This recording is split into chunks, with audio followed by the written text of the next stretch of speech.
ရွယ်နဲ့ချာနာခြင်းဆိုင်သလားမြေတာဒီတာရှိဖို့အဓိကပါသူလက်ချမဲ့ဆိုကိုလက်ချမဲ့ဆို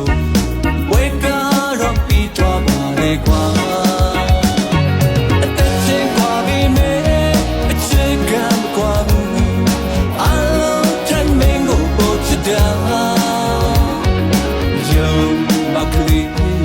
မြေအောင်ထားတွင်ွယ်ကိုကြည့်လို့ခေါ်တော့လူချမှာတော့ဦးခေါ်ပါတော့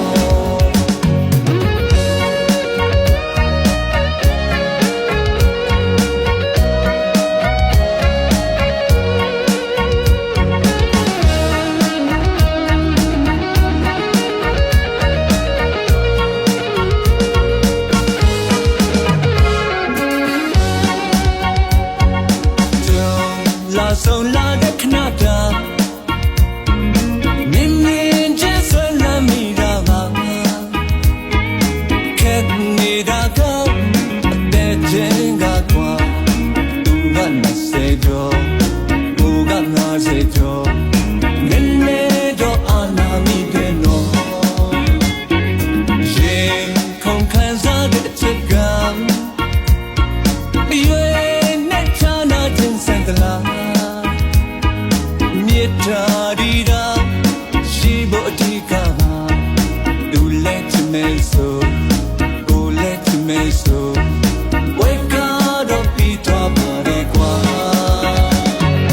အချက်ကွာပြီးမယ်အချက်ကမကွာဘူး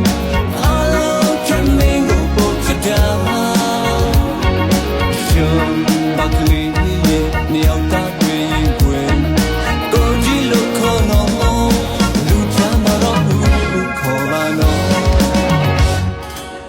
ချင်းကွာပြီးမယ်အချက်ကမကွာဘူးအလုံးထမင်းကိုပို့ချတာယုံမကလေးရဲ့နေအောင်သားတွေ့ရင်ွယ်ကိုကြည့်လို့ခေါ်တော့လူကြမှာတော့ခေါ်ပါတော့